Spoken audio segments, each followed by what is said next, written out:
الحمد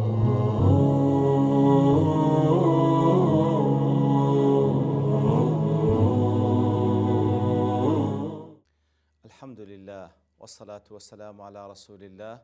وعلى آله وصحبه ومن والاه. السلام عليكم ورحمة الله. بەڕێزان خۆشحاڵم لە ئەڵقەیەکی نوێ لە بەرنامەی ڕامان لە قورئان دابێمەوە خزمەتتان بەم بەستی ڕەزامەندی ڕەب العالمین و هیوادارم ئێوەی ئازیز سوودی لێ وەربگرن.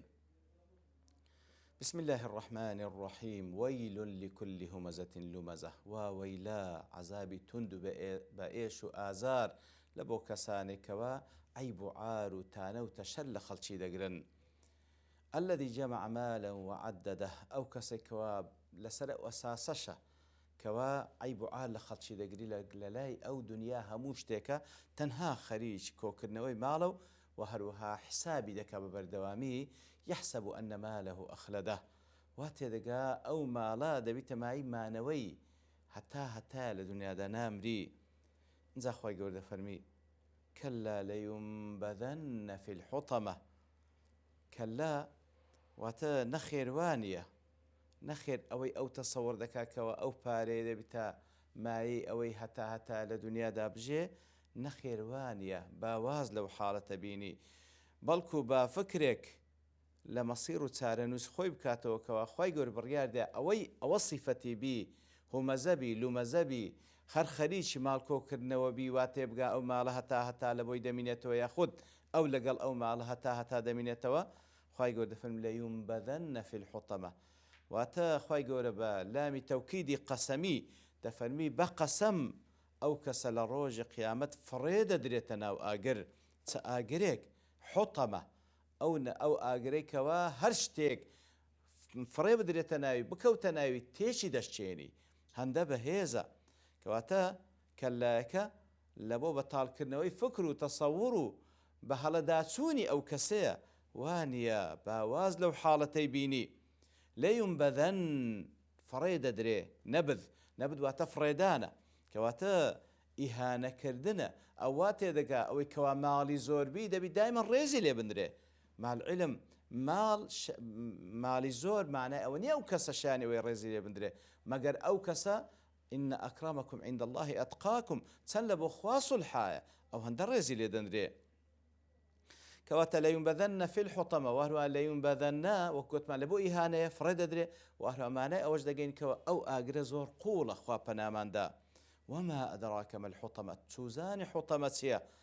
توزاني حطمتيا نار الله الموقدة حطماء أو آقري كوا ددريتا بال الله تعالى وتهندنا آقريشي قوري وهل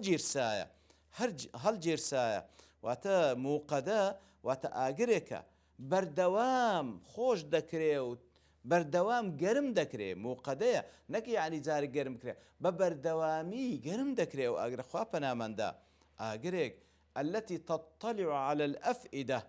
واتا هنده بهيزا نكهل لا شيء إنسان كان دستيني كفردرين ناوي خوابنا من دا بلكو دقاتناو دلكي بتايبتيش كدقاتناو أو دلي كوا جيجاي اعتقاده أو كسش أو اعتقاد فاسدي هبو لو آقر دلكي كزي اعتقاد فاسدكيتي ديسو تيني إنها عليهم مؤصدة أو آقري كوا لسريان داخل درقاكاني كواتا خوخواي يقول بابلين كباس جهنم دكا كباس لدرقاكاني دكا دتواني بفرمي هر دتواني أو ها وصفي بكا كوا هيز درقاينية بلام كده فرمي إنها عليهم مؤصدة كواتا ببيريان دينيتو أوان دبي هر الحسرات من دبي ليدر بتسن أصلا بلا درقاه هي كباس لدرقاه دقري أو كسي كلناو جهنما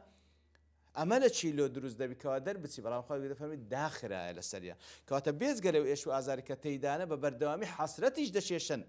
دشيشن كواناو جيقاكن كالسريان داخرة في عمد ممددة وهروا أو درك داخرة وانش بستون لبشتيان ستون وعمودي لقيم كراكة بهيج شويك نبي توا كاتب راس أو مصير تسار نوسي كسانك كتانو تشل خلشي ددن أو كسانك وبتساوش كم تمشى خلشي دكن واتي دقا بارا هموش تيكا لە دنیا دەیهێڵیتەوە، بەڵام مەسیر و چارە نووسی ئەو کەسە بەو شێوەیە و بە ئیهانە کرای فڕێدرێتە ناو جەهەنەم، خوا پەنامەندە. وصلى الله وسلم على نبينا محمد وعلى آله وصحبه أجمعين،